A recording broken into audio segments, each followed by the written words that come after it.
gentlemen, and welcome to Sales TV and another exciting morning of debate and conversation about the world of sales, about what's going on, about what isn't going on in many instances, and what are the learnings? What are the fashions and the trends that we're seeing? What are the challenges that we're seeing? And I was having a conversation with Anne. Oh, let's introduce ourselves first. I'll go first because I'm the one speaking at the moment. I'm Adam Gray. I'm co-founder of DLA Ignite, and I'm the host of the show today. Andy. Andy Huff, long-time salesperson, founder of the Institute of Sales Professionals and lecturer in sales leadership and performance at Cranfield University. Alex. Good morning, all. Alex Abbott, founder of Sapiro. We're a proud DLA Ignite partner and also a fellow of the ISP. Proud fellow of the ISP. Oh yeah, I forgot to say that I was a member of the ISP, leader of the ISP actually. Anyway, it's sound frankly like Gary Glitter when you say leader like that. So be careful, mate. Yeah, thanks for that, Andy. That's much appreciated and a great start to the day. No, it's always nice to be put in that high esteem, isn't it? Yes, it certainly is. So you and I were having a chat yesterday, and you had a great idea about something that we should discuss today. So do you want to kick that off? I've had a sleep since then, and I forgot what was saying. Really? That's a good idea then. No, I think what we do is look. Last week I was somewhere, and I started playing around asking, what are the number of sales and marketing roles in B2B in the UK, and Statistica came up with a set of data, and it kind of showed that we've been going up even through the pandemic. The numbers of people in sales and marketing and associated roles have gone up and up and up. And then this year, 2023, it's dropped by almost 100,000.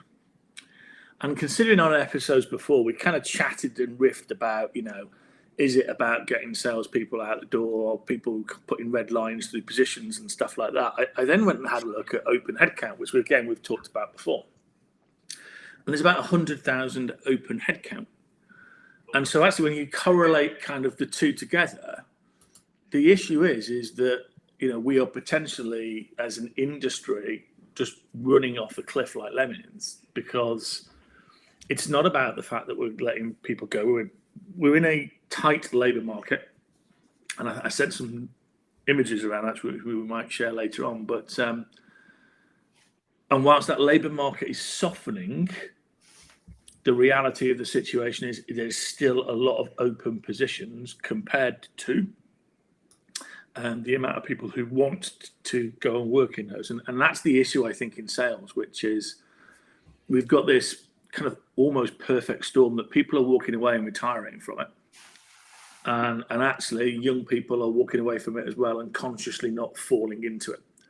And if I look at my own experience, I fell into sales. I did a geography degree. Didn't really know what I wanted to do apart from do the milk round. Assume the milk round is still called the milk round in universities, and that's the problem. We've got these double effects on sales, and as an industry now, I think we've got to double down on communicating why it's so attractive and why it can be so liberating and provide upward social mobility and all of those other things would be great for the economy and great for global trade. But I think we also need to do that in the context of well-being.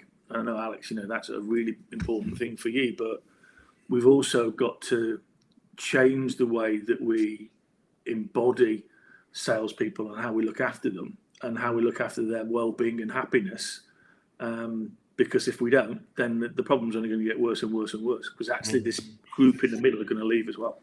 The UK numbers you're sharing there, Andy, are they? Yeah. I must be one of the few that actually wanted to get into B2B sales. You touch on a really interesting point there in terms of salespeople's well-being, and I think how how unfortunate it is often for salespeople to be put under so much pressure because all the business cares about is what they can deliver that quarter. And as soon as that quarter's over, they're almost forgotten about. And that must impact people's, well, it does impact people's stress levels and mental health. And there's a stat I saw recently about 63% of salespeople suffer with poor mental health. 61% of sales leaders are now suffering with poor mental health in 2022, which is up considerably from 2021. And I think it's something like 79% of salespeople are stressed or severely stressed in their role. Yeah. And I, so the chair of my doctorate, so in universities, you basically have somebody who always looks at your doctorate at key deliverable points. And Monica Franco has been running some research with cohorts in Cranfield's strategic sales leadership program. So it's an open course, happens 2-3 times a year. And where she's been focusing on, which is really quite interesting as a unit of analysis, is the kind of motivations of sales managers. And I think there's always been this perception, Adam and Alex, that sales management, when you're in it, you're all about intrinsic motivation. It's about you and the number and climbing the corporate ladder and being sort of like, super successful, and you retire as senior vice president in some company. And actually, the data doesn't show that. The data shows that actually most sales leaders are quite extrinsically motivated. They care about their people, but they're kind of doing this imposter behavior because that's what the corporation wants. And that's really, really fascinating. That then you add that. So I was at my doctor's having an annual health check. And he was talking. He was the head of clinical practice at a very big medical provider in the UK, and he was saying that they have to go out as senior practitioners and go and pitch to big corporates about why that big corporate should put that healthcare program that they've got for their employees with them. And he actually turned around and he went, and he said, I've had no training for it. I said, I'm a doctor. He said, I've spent years and years and years talking about this in medical terms. And he said, now I have to go out and talk about commercial terms. And he said something again, which is, I feel like an imposter. I have to take this environment where I'm really cool and I know everything that there is to know about the anatomy and how people feel and what questions to ask. And I have to go out and then put this completely different persona on, and it causes stress. And it then got me thinking is, how about all of the people in the world that do commercial activity, or let's call it sell, and they're not actually professionals even in sales, and they're not meant to be, and I'm not saying they should be. They're an accountant, they're an engineer, they're a lawyer, they're a medical practitioner, and it's really interesting when you dig into that. There's this massive proportion of society that is under imposter syndrome because we give them no support on the very core. And that doesn't only bring you back to Dan Pink, which is to sell is human. Everybody has to sell in some form. And we just don't celebrate it. We don't actually go, you know what? It's the core of everything. Yeah. Well, I think that's certainly true. So I was talking earlier this week to a sales leader, and I'm kind of mentoring this person, and we were talking about how sales teams operate these days. So the company reports its forecast, which is quite ambitious, and the markets like the forecast, which is quite ambitious. So this trickles down from board to regional VPs to SVPs to VPs to sales leaders to salespeople. And basically, okay, Andy, this is what you're going to sell this year. This is what you have to sell this year. That's the message that is sent out to you, which is, nothing has changed. Your training hasn't changed. the market has potentially become more challenging than it was last year. You failed to make your target last year. So what we're going to do is we're going to raise your target this year, despite the fact that you're facing stronger headwinds this year. Because I think that for people further up the organization, the belief is that you made 80% of your target last year. That's because you weren't motivated enough to make 100% of your target this year. So what we're going to do is we're going to raise your target because you'll make 80% of your target this year. So if we make the number we need to achieve as an organization 80% of the number we're telling you we need to achieve as an organization, then we'll achieve the number that we need to achieve as an organization. And the fundamental problem with this is that increasing the pressure on the individuals that are at the coalface is fundamentally bad. It's bad because they perform less well. If you go into a meeting and you're relaxed and confident and comfortable, you're able to think more effectively and you're likely to deliver a better result. If I take that away by making you stressed when you walk into the meeting, you're likely to deliver a less effective result. Also, there's the long-term damage, as you said, Andy, about being under pressure and the mental health implications of that. Your feelings of self-worth. This is the 25th year on the trot that I haven't made my number. Actually, is it any wonder people are leaving? Because they're saying, I'm living on my base salary. I'm not ever really making my bonus. I'm never achieving my number. I'm not cut out for sales. What I should do is I should become a milkman and do the milk round like you did. And actually this is the thought process that people are going through. And the more that we force them into this alley, the more that is the inevitable outcome for that. People become sick, they become stressed, they become disillusioned, they genuinely believe your point about imposter syndrome. They genuinely believe that actually I'm not cut out for this, even though they may be absolutely brilliant at selling and brilliant at forging relationships. Yeah, that point that Mark McDermott makes, like what you said, Adam, we need to unpack. But I want to hit that one head on because I feel, I mean, I don't have the evidence. You might have some numbers to share, Andy, but I don't think salespeople are paid a lot more than others within the organization. Maybe that was once the case, but I feel like, a senior project manager or a senior product person or whoever it might be within an organization are paid similarly to salespeople. Yeah. So the reason I'm looking at it is I'm trying to. It was again statistically yesterday.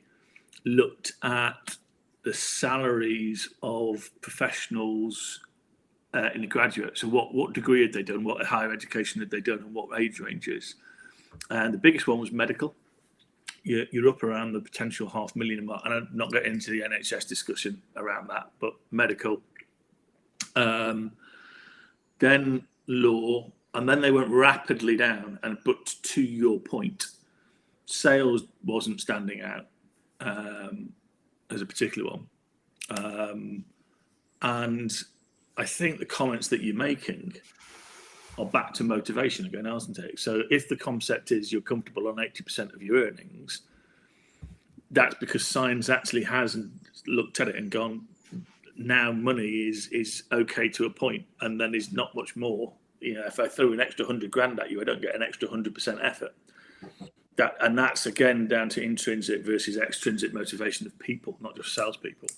But we haven't understood that, and it's great points that were made by, Steve, that said, there are great people that just do it well.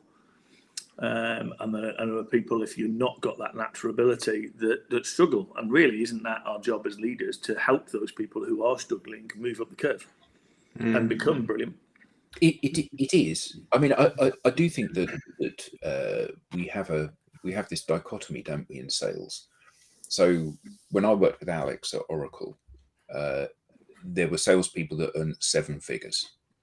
Ultra high performance, and with the accelerators and the kickers and everything that they got on their bonuses, they would go and close 1 deal per year, and they would take a 7-figure salary as a result of doing that. And that was incredibly inspirational for those people that were also good and competent and had good accounts that were buying, and it encouraged those people to manage those accounts and really look after them.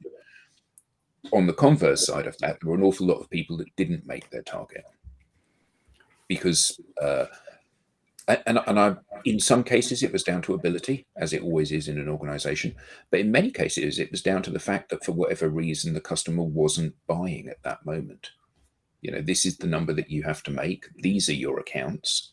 And this is not a criticism of that company. It's a criticism of every company. These are your basket of accounts. You need to go and sell to these people. If you're lucky, some of them are in buying mode. If you're unlucky, all of them can be tied into a 3-year contract with a competitor. So they're not going to buy anything. And there's no way that you can tackle that.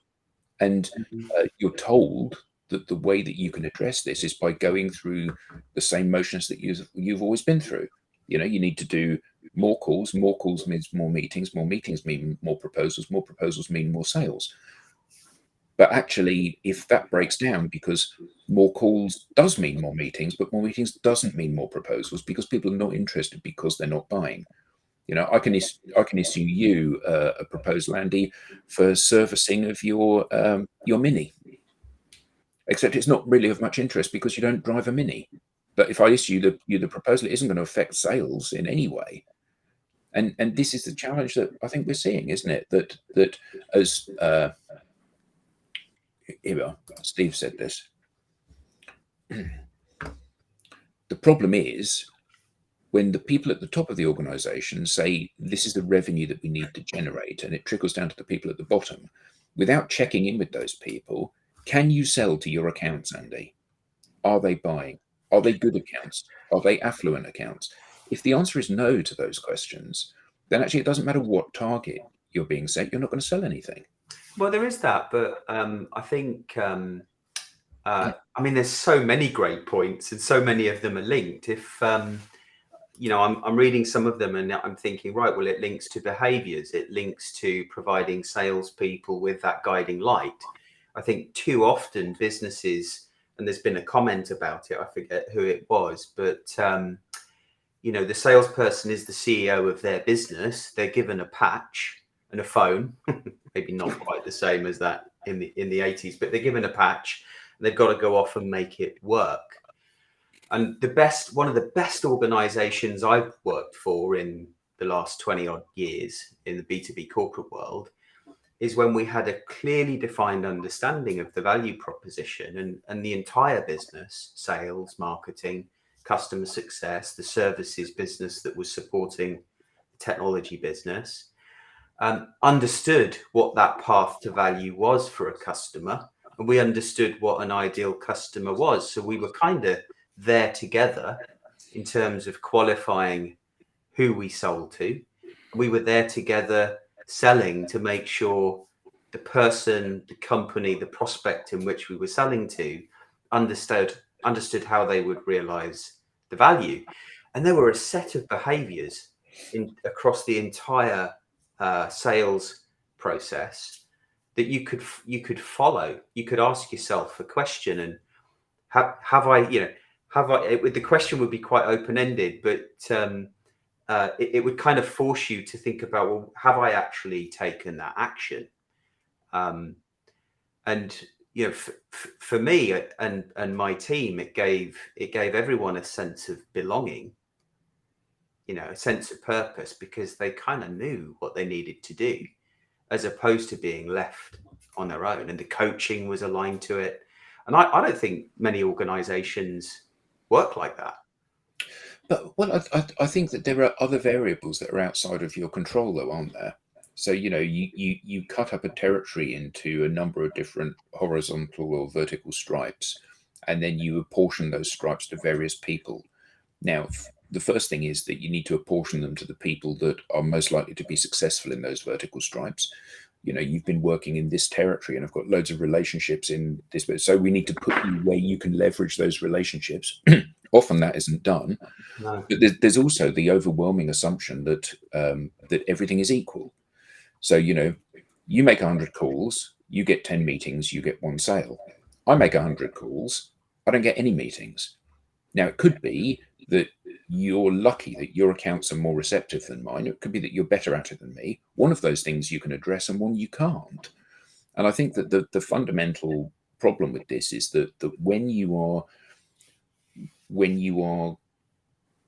KPIing people on activity out, and you're not doing any research or market intelligence to understand that activity in is actually more than just the activity out that you do. Until then, you're always going to get this disparity between salespeople that are lucky and salespeople that aren't. And I think because yes, there's skill involved. Of course, there is. There are good salespeople and bad salespeople, but there are also good territories and bad territories. And if you put a salesperson, the best salesperson in the world, into a territory that isn't going to buy anything, actually, it's a moot point, isn't it? Yeah. Yeah, I think Chris Capon made the point earlier down. There's a way to build your sales plan from the ground up, and you basically get the account team or the account person, to do those things and build up what they believe is achievable. Now, as a sales manager, often, let's be brutally honest, we have to challenge that, because all salespeople will go, okay, I'll sandbag a bit. And that is a happy medium. Then the manager then gives it to somebody like Chris, who's the overall leader of the business. And then it's up to Chris to kind of go, well, there's a delta between what was given to me by the shareholders of the organisation and what I've got. If there's not a delta, that's absolutely great. But it's that ability to negotiate as opposed to dictate. But I think we keep coming back to, there's lots of challenges in sales, but there's lots of great things as well. And, we should be looking at how we kind of amplify those great things. Somebody said here earlier on that, you're the CEO of your own business within a large organization. You have controls these days that lots of other organizational roles don't have.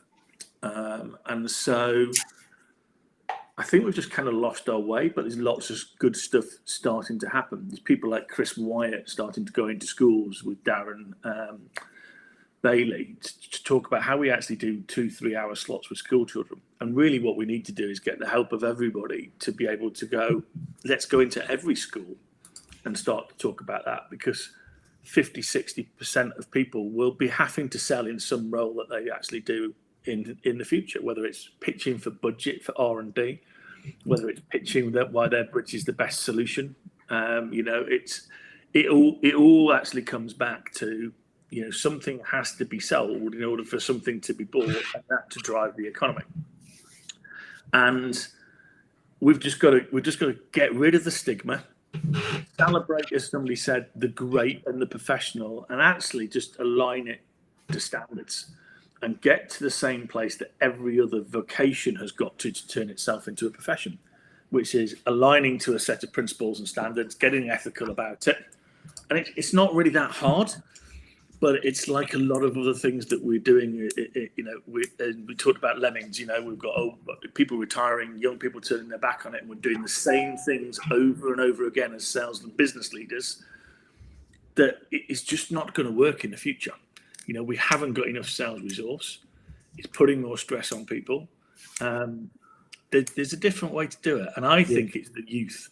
And chatting to Jordan, and as the ISP really starts to drive the EPN, the Emerging Professionals Network, these guys will be the answer. Actually, we're looking back and going, these are the mistakes that have been made, and that's our responsibility with great people like Chris and the other people on these calls, is to challenge ourselves and to challenge the people that follow behind us. Some of us have crossed the Cameron, some of us have been pilgrims and gone there.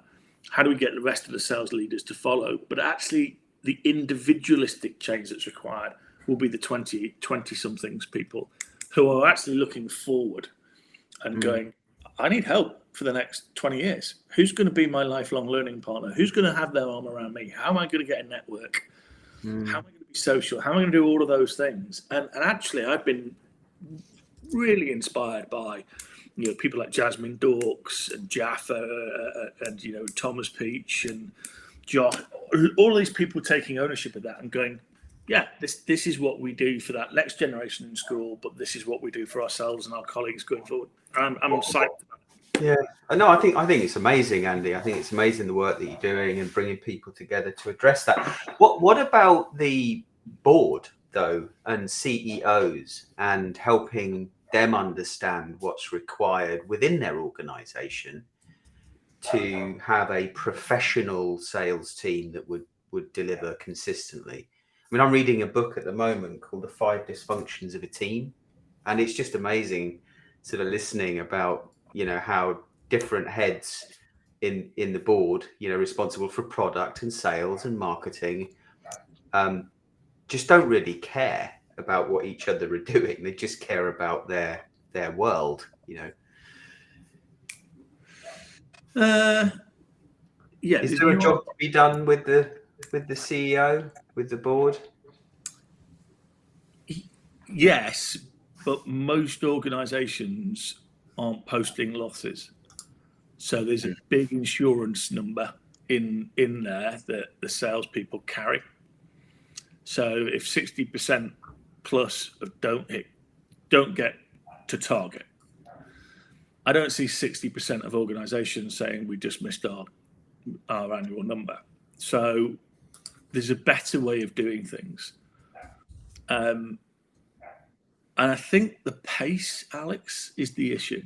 Mm-hmm. The pace at which we try and get things done, there's never any reflection. There's never any real thinking about, okay, what is it I'm trying to do here? Why am I trying to do it? Even down to the granular level of why you're in a meeting.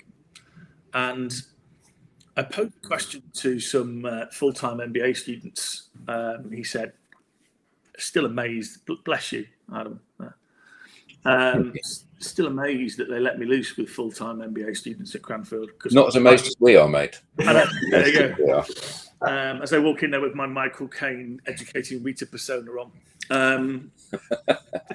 But the reason behind it is I asked them about KPIs. So there's a module that the full-time MBA guys do, and it's about leading sales organisations. And a lot of them take it. We're the only university in the UK that has that elective.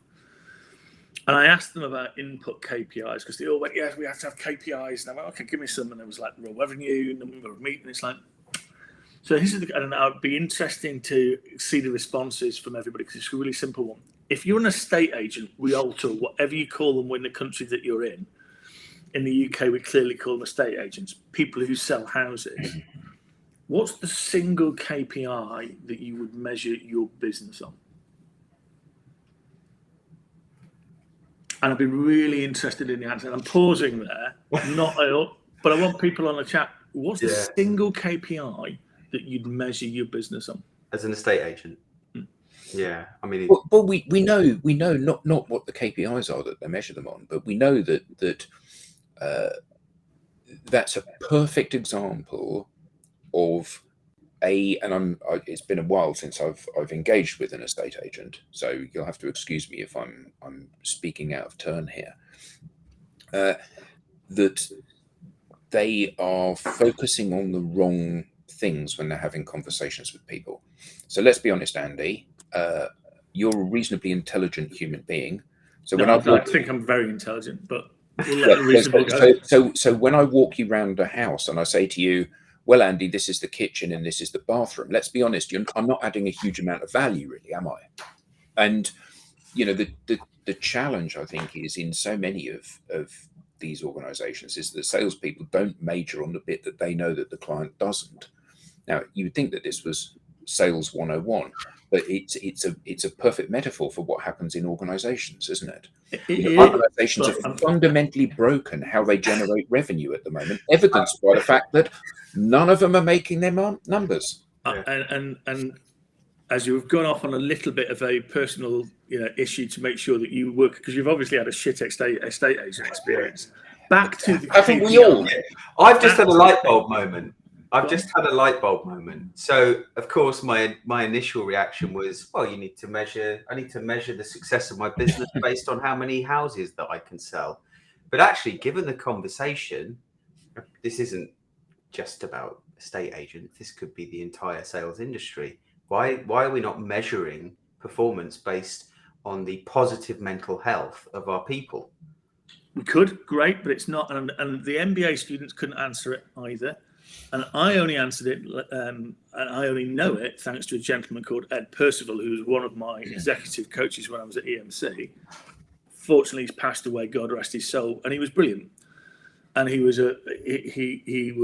very, very clear. And he posed this question to me in my position as sales leader, and I struggled to answer it. And that's it. Chris Capon's got it. Thank you. New instructions. You measure that business on the people walking through the door to put their house onto the market. And if that number goes up, your business will go up. It's that simple. Well, it is. Yeah, I guess it is. But there are other things going on here. So I've had some shocking experiences with estate agents over the years. But when we sold our last house before we moved here, we went around the estate agents in St Albans where we lived, and one of them, we had said, we are off to view this particular, I can't remember how he did it, but this guy, yeah, that's right, we said that there was this house for sale, and the house was sold to somebody else, and the estate agent was able to track down the person that was the gazumper, or the sale fell through for on this particular house, and he went and offered them our house. So he did some sleuthing to identify who the prospective buyer was, and then because we were at the top of the chain, he managed every single deal downstream of us on the chain to ensure that he would get his commission on the sale of our house. But it was due to him entirely that the buyer of our house knew that our house was coming on the market, and B, that every single, and there were probably 4 deals beneath us, that every single one of those deals went through. And when it got to the point when he had sold the house and he asked for his payment, it was the only time ever, and probably the only time it will ever happen, when I was delighted to write a check for an estate agent because he genuinely earned his money. And I think that when people give exceptional service, it doesn't feel like it's a challenge to spend the money, does it? It feels like it's a joy to do it because you feel that they've earned them. But the point in going back to Chris is measure. Let's get measuring the right things, not the outcomes. Let's get measuring the right things, and that can be mental health and well-being. Absolutely, scientifically, it was proved that people who are happier sell 13% more than those that don't, that aren't. Okay, so that's just a great way. Would you measure people's happiness? Would you measure people's engagement? A good friend of mine who's now head of the mental health, co-head of the mental health for the ISP, he did some work with a huge hotel company to look at employee engagement and actually then the impact on customer engagement. And he could actually track the improvement in employee engagement to an almost perfect correlation to the improvement in customer engagement, and another perfect correlation to fundamentally revenue. So you know this. So you said about you've referenced Sean Aker and his Happiness Advantage TED Talk and his research around that a number of times since we've known each other. So this is not like this is some secret. This is well known. So why is there still this belief that the answer is to increase the pressure rather than increase the happiness? Because that's what we've always done. Yeah, that's what we've always done. Dysfunctional teams can't get agreement on what's right within the business. And it's back. I'm going to hold it up here. This is the stuff that we're doing. Visuals. There we go. Boom, boom, boom. Nice. Now McKinsey wrote that, so therefore it's got to be true. Absolutely. Yeah. But actually, I really like it because actually, what we don't do scientifically, to answer your point exactly. So this is called a model, and we'll put it out on LinkedIn afterwards. This is a model for sales lifetime value. and we all measure customer lifetime value. What is the value of that customer? And then we put it into the quadrant matrix, and we look at rising stars and cash cows and manage out the business and all of those different things. So there's lots of stuff that we look at, but we never look at the individual salesperson and go, what's the value of that person to my business over what period? So when I recruit them, what do I need to be thinking about, particularly today, as to why they want to work for me? So am I an ethical sales force? Am I an investor in salespeople? Am I an investor in people? Am I going to improve that individual in the short term that they're going to be resting in my employment? How am I then going to accelerate their onboarding, and how do I do it in an individualistic manner? Because at the end of the day, it's individualization now in a technology world that gets people's buy-in. So how do you measure where their future strengths can be? Create them an individual program of self-directed learning, and then measure the impact at the end and coach them through it. Then how do you inspire them? And so effectively, how do you help their mental health? How do you give them opportunities to look after their own mental health and have a range of suppliers that can help them with either financial mental issues, with personal mental issues, with physical mental issues, on all of those things? Then how do you develop them? Which comes back to, why would I train a salesperson and they're going to leave, or develop and help a salesperson and give them skills and give them post-nominals and give them qualifications and improve them? Why would I prepare them for a sales management role or a different role? Because my competition may well pick that up. Well, what alarmingly, as Richard Branson once said, is, well, what if we don't do that and they stay? And actually, if you do engage them and inspire them and develop them, then you're engaging them in a different way, and they will stay longer. And then you do this thing, is you will retain them, or if you think about it, and this is my own thinking last night, you release them. And it's almost like a dove being released, isn't it? Which is, I have invested in you as a human being to be better than you were when you first came across the threshold for me. And that's got to be a good bloody thing. Yeah. And you release them into the rest of their sales career, which may bring them back in future, but you release them off and away they go. And that's inspirational leadership. That's true leadership. It absolutely is. And you've painted a utopian picture of how you're going to take every individual, you're going to create a journey for them, and you're going to support them in their learnings and their development so that they can be the greatest contributor to your organization, their own lives, the world as a whole that they can possibly be. But how does that help me make this quarter's number? And actually, that's the problem, isn't it? The problem is that this development of individuals needs to be balanced with the commercial success. And I'm saying this to play devil's advocate. Of course you are. That's absolutely fine. Because I'm going to come round to your house and hit you over the head with one of those guitars in a minute. I just need to go and lock the door. Hold on. Yeah. No, but joking aside, this is the challenge that's always going to be pushed back, isn't it? Yeah. It is, but we've got to get off that. We can't be on the hamster wheel going, our excuse not to do the right thing in the medium term is actually we've always got to look after the short term. Absolutely. And isn't that one of the fundamental hamstringing problems in the sales industry, is that I know that you need to develop this account in a strategic way, but Andy, go and get some revenue out from now because we need the sale. And actually, this is about selling you something today and not the right thing tomorrow. And that doesn't build a relationship, does it? It doesn't, but I don't think we can paint that picture of that's just what's happening. I think the interesting thing is, to me, a lot of the books that come out, and we've talked about the Jolt effect, and I think it's hugely pertinent. I'm a big fan of what Matt Dixon does. And I think in the Jolt effect, what he's done in the diagram, again, is actually look at, once you've got through the financial reasons as to why, and those blockers diminish over time, what increases is the risk. And to directly answer your question, Adam, is what we're not doing and haven't done is we haven't created a global body of people like Chris Capon, and I'm sure there are others out there. There's people like Ben Dorks, people like John Nicholson. There's a lot of them. We haven't made it easy. We haven't broken it down into, okay, you've got a bunch of employees today who are in sales.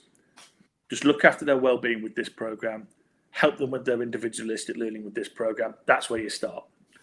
Now, for people you want to go out and engage in the market to be your future sales employees, this is the scripts that you use. This is what your commitment to them is. This is how you're going to go basically and invest in them. And this is your contract to improve them. And it's those little bits. And what happens is we as salespeople look at all of our customers who ghost us, and we ghost ourselves on these solutions. We look at other organizations and go, it's too hard, they're not buying. And we adopt those behaviors ourselves as salespeople, as buyers of solutions that are going to make the problem better. And we've got to jolt ourselves out of this and go, actually, this isn't that hard. And we can do it. And it's a great thing to be done. And the people I've got around me are brilliant, because nobody comes into my office to do a bad job intentionally. Mm-hmm. And how do I get into these positive mindsets that people do want to develop themselves? And I guess it comes down in certain industries, Adam, that the sales force represents such a large percentage of the population that actually giving them free will and hoping and praying that they spend it in the right way and act on it in the right way is bloody scary. If I've got 500 sellers and I give them all the opportunity to pretty much do what they want to do in learning, I could have anarchy. Well, no, that's called adult behavior. Yeah. Yeah. So actually, I think you've nailed it when you've said it's about taking a more positive view of these things. So, we're wearing the white hat, not the black hat, the glass half full, not the glass half empty. And actually, it is that attitude. I think that when you say, no one comes over the threshold to come and work for you to do a bad job deliberately. Okay, so we need to support people to do the best that they can possibly do and develop themselves in the most appropriate way. But this is a sea change for most organizations, isn't it? Because certainly sales within an organization, marketing has been through, the arrival of technology in terms of how it's going to put the message out in front of people, whether you think they're doing a good job or a bad job, they have all of these cutting edge tools at their disposal. And sales is still really quite anarchic in many ways, isn't it? There's a lot of tools there, but we forget the humanity. And that's the challenge, I think, is the human nature of what we do is never going to go away, because trust is so implicit in how people do business. And I think we need to celebrate that. And I think, there are some, somebody put down here, there are some really poor salespeople out there, but it's not their fault. I think we need to also put the positivity on that. It is the leader of that business who basically sets the culture, sets the tone.